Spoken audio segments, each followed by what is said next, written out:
Bonjour à tous. Si on parlait un petit peu barbeau, c'est un poisson que moi j'adore et quand je regarde un petit peu partout sur Facebook, YouTube, etc., en fait on se rend compte qu'il n'y a pas beaucoup de pêcheurs qui le pêchent. Souvent c'est un poisson qui fait un peu l'objet de prises accidentelles au leurre, alors qu'en fait on peut très bien le pêcher au leurre et le leurrer de manière plutôt régulière. Par contre, voilà, c'est un poisson qui a un comportement bien spécifique, bien à lui. Et donc, en adaptant un peu le matériel et les techniques, voilà, on arrive très bien à leurrer ce poisson. On va attaquer sur le poisson en lui-même. Donc, le barbeau, c'est un poisson qui a, morphologiquement parlant, déjà une morphologie bien à lui, une vraie gueule, comme j'aime à le dire, avec la gueule très orientée vers le bas et des gros barbillons qui lui aident à fouiller le sol pour trouver sa nourriture qui est constituée d'insectes, de petits crustacés, de petits poissons, etc. Et souvent c'est en période estivale que je vais le chercher parce que souvent c'est le moment où ils sont le plus actifs. En été ils sont un petit peu dingos, la concurrence alimentaire est très forte. Et du coup c'est vrai qu'on retrouve de grosses concentrations de barbeaux, en tout cas sur la Loire c'est comme ça, sur des grandes coulées, des grands linéaires. Par contre, on ne les trouve pas sur des grands linéaires de sable ou rien, on les trouve vraiment sur des endroits rempli de cailloux. C'est-à-dire que voilà, si vous n'avez pas du caillou dans le secteur, voilà, vous allez avoir peu de chances d'avoir de belles concentrations de barbeaux. Et souvent, on les observe l'été dans très peu d'eau. Voilà, ils peuvent se tenir dans 30, 40, 50 cm d'eau, voire un petit peu plus, mais toujours dans des endroits un peu encombrés de pierres. Donc voilà. Donc pour le leurrer, je vais vous montrer les quelques leurres que j'utilise. Voilà.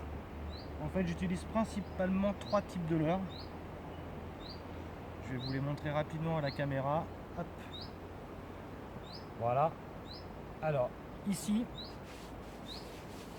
vous pouvez trouver le leurre qui pour moi fonctionne le mieux et le plus régulier, le plus constant dans les touches, etc. C'est un leurre en forme de créature. Donc comme vous pouvez le voir ici, c'est une créature qui est assez petite, assez fine. L'objectif, comme je disais, comme c'est un poisson qui se nourrit exclusivement au fond, ça va vraiment être de pêcher au fond et le maximum collé du fond. On appelle ça un peu parfois aussi à l'ancienne la pêche à la roulette, c'est-à-dire où il faut faire rouler le leurre au fond. Donc le principe il est là. Donc c'est pour ça que voilà, il vaut mieux privilégier des leurres à petit volume.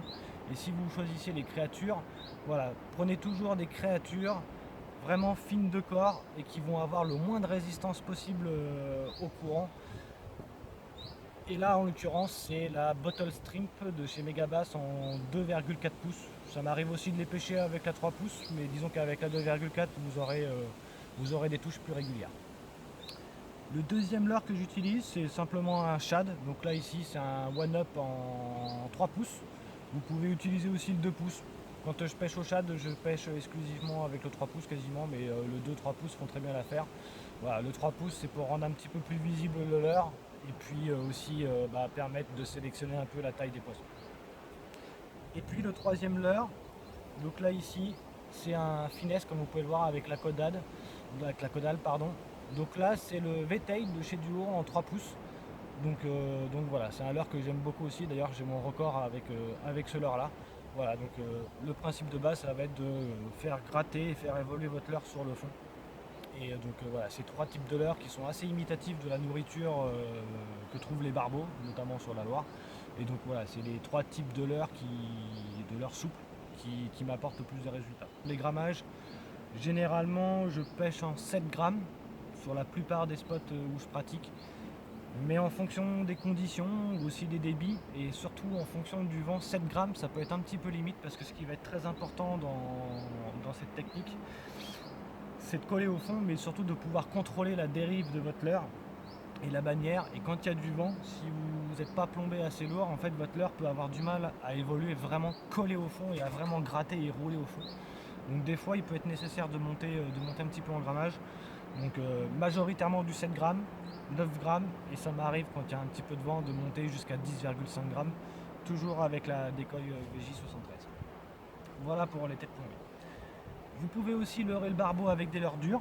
Pour ça, il y a plusieurs types de leurres. Vous pouvez les faire avec des PN classiques. Par contre, il faudra toujours gratter le fond un maximum. Mais sinon, il y a deux autres types de leurres qui fonctionnent très bien sur le barbeau. C'est la lame. Donc là ici c'est une Megabass Chitala en 20 grammes. Donc même principe, 3/4 amont et on gratte le fond en ramenant en linéaire, en faisant évoluer la lame le plus près possible du fond. Alors j'aime bien la Chitala parce que comme vous pouvez le voir, elle est articulée et du coup elle fait vraiment des très fortes vibrations dans l'eau qui sont très facilement identifiables par le barbeau. Et souvent, si contrairement au leurre, on est vraiment sur une attaque purement alimentaire pour se nourrir, où là le mot leurrer prend vraiment tout son sens, avec les leurres un peu plus durs, là notamment les lames, on va vraiment être plus sur une attaque d'opportunité. Voilà, il y a quelque chose qui passe à proximité, ça vibre et je me saute dessus et puis bah, là vous faites le poisson. Donc voilà, une lame ça marche très bien. Et puis on a fait aussi quelques essais en pêchant l'aspe, on essayait un petit peu tout. On fait quelques essais au casting jig aussi, avec des micro casting jig, pareil, juste à le faire sauter sur le petit fond. Faut vraiment pas forcément beaucoup décoller le leurre, hein, c'est vraiment juste sauter. Et donc le casting jig, là, un duo drag métal, mais il y en a plein d'autres. Voilà, vous pouvez être sur des grammages aux alentours des 15 grammes pour vraiment bien coller au fond sur des zones où ça court un petit peu. Voilà, c'est deux petites de leurres qui sont un peu complémentaires du leurre souple et qui fonctionnent très bien sur le barbeau. Voilà, donc sur les types d'habitats, après privilégier des grands linéaires de courant avec un courant très régulier, même si le courant est fort, ça ne les gêne absolument pas, au contraire, ils aiment beaucoup. Et puis des grands linéaires tout empierrés, plein de pierres. Et puis si vous êtes un petit peu observateur, souvent dans la journée, vous voyez des poissons sauter ou des poissons qui viennent un peu gober à la surface et tout. Puis bah, si vous vous demandez ce que c'est, il y a des chances que ce soit des barbeaux. Surtout si c'est un petit peu répété, voilà, des fois vous allez voir une dorsale sortir un petit peu ou un petit saut. Et puis voilà, donc souvent on les observe et quand vous les voyez sauter et tout, c'est souvent qu'il y a une forte concentration de barbeaux. En dessous, la concurrence alimentaire est très rude et en plein été, ils se gavent. Donc c'est vraiment la période estivale, là, juillet-août, un petit peu septembre, c'est vraiment le moment idéal pour aller les traquer. Et donc c'est vrai que bah, moi je le pêche depuis que je suis tout jeune, donc ça me paraît complètement naturel. C'est voilà, quand j'avais 10-12 ans que j'ai commencé la pêche au leurre. C'est un poisson que je m'amusais à aller traquer. La première fois sur une prise accidentelle, et puis petit à petit, bah, voilà, on essaye de renouveler la prise accidentelle, et puis on affine les techniques, l'approche, et puis on commence à trouver des petits trucs qui font qu'on les déclenche plus rapidement. Donc voilà, c'est un poisson vraiment très sympa à pêcher. Sur la canne, moi je les pêche ici, donc avec une canne en médium. Les cannes en médium ou MH, c'est un poisson qui est quand même très puissant, le barbeau, surtout que souvent vous les pêchez dans des zones de courant. Donc il faut quand même mieux avoir une bonne réserve de puissance. Et je dirais d'autant plus qu'on pêche en période estivale, les températures sont élevées et le barbeau est un poisson un peu fragile.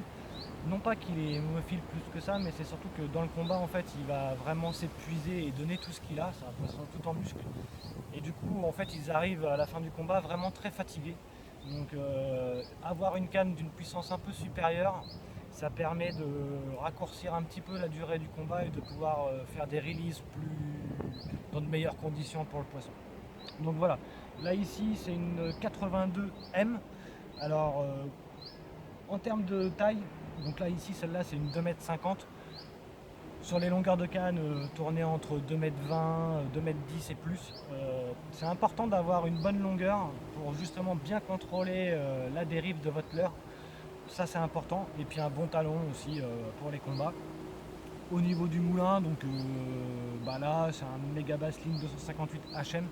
Ce qui est important aussi, c'est d'avoir une bonne vitesse de récupération parce que vous pêchez, on va dire 90% du temps, la descente du courant. Donc il faut récupérer votre bannière au fur et à mesure. Et donc du coup, c'est important d'avoir une bonne récupération pour justement bien garder le contrôle de votre leurre également. Voilà. Sur la tresse, donc là c'est une PE 1,2, c'est équivalent à 17-18 centièmes de chez YGK. Donc là c'est pareil, avoir une bonne résistance.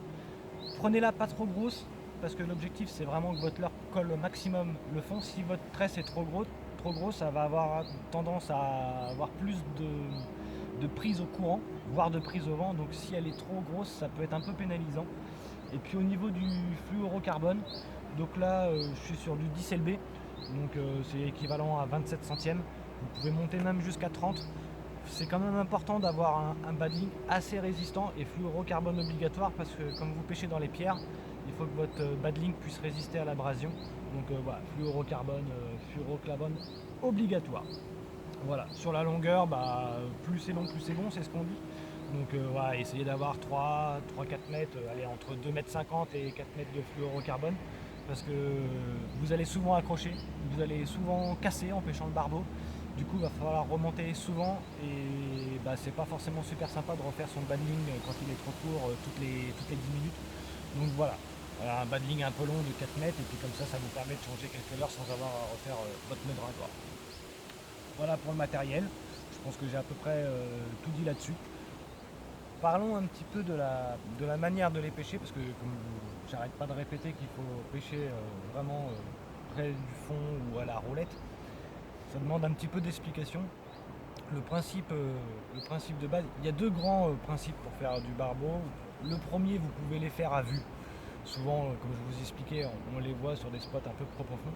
Donc là, effectivement, le principe c'est de marcher dans l'eau ou vous êtes sur la berge et puis vous voyez un barbeau qui est en train de nager ou en train de manger sur le sol. Donc ça, c'est la pêche à vue.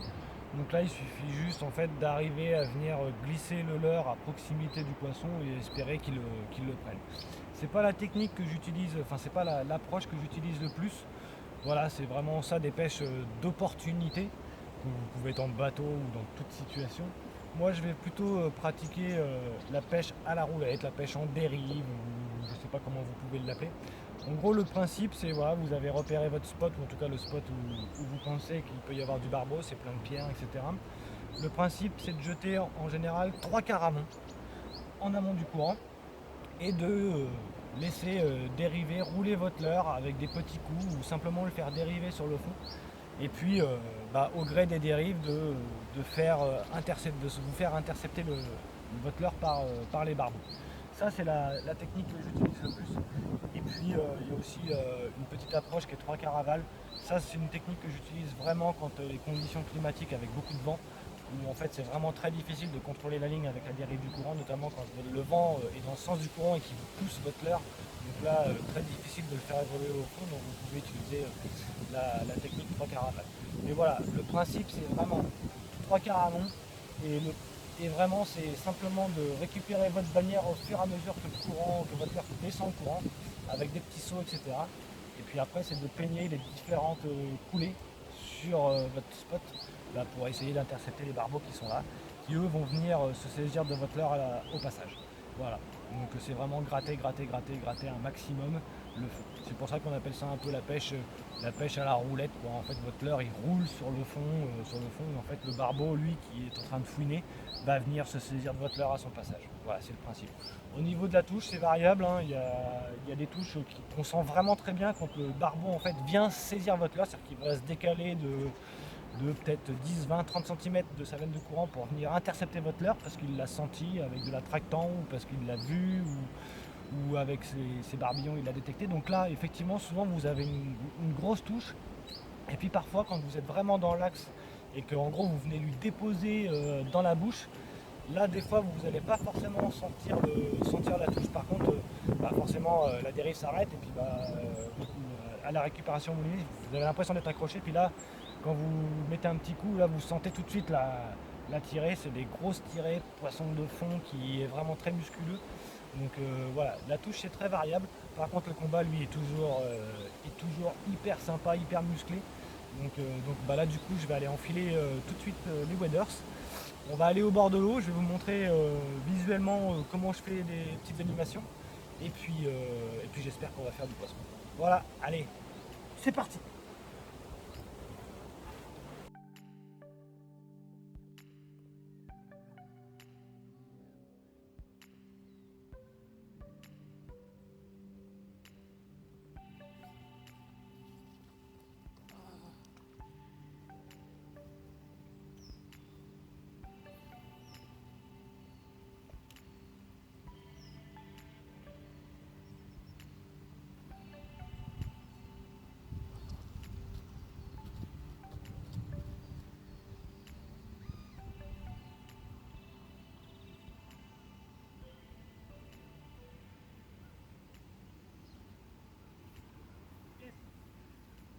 Et alors?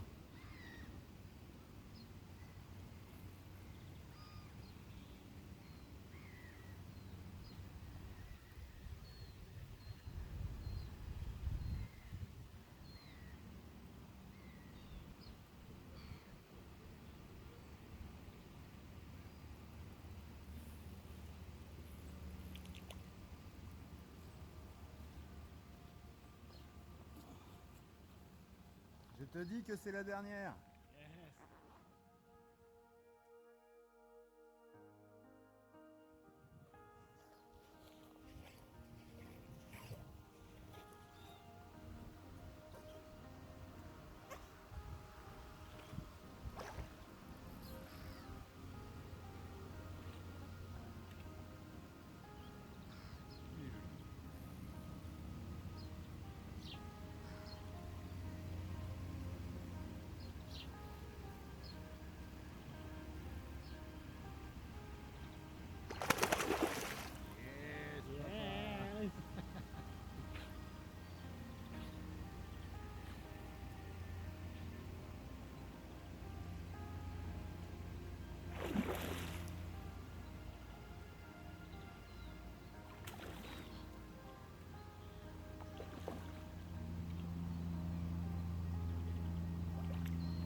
Toi, joli.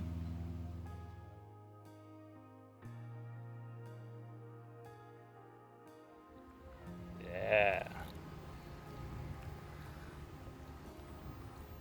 Yeah. C'est bon ça. Yes, mon lapin, ça c'est du barbeau. Bottle shrimp. C'est bon ça, hein. Ouais, super poisson.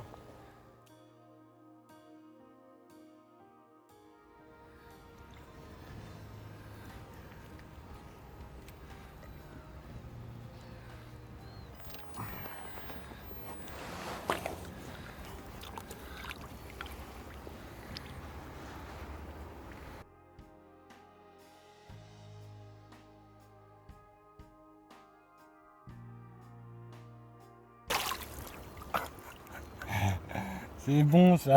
Yes. Yes, yes.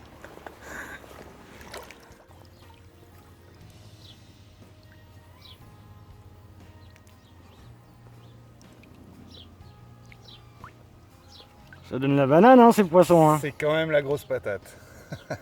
Excellent. Toujours la bottle. Il a même des petits parasites sur. T'as vu? Ouais. Ah, c'est vraiment des super poissons. À la lame, celui-là, il est venu quoi. Excellent à la lame quoi. Yes.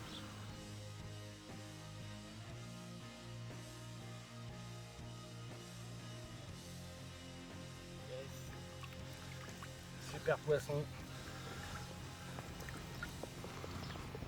Allez.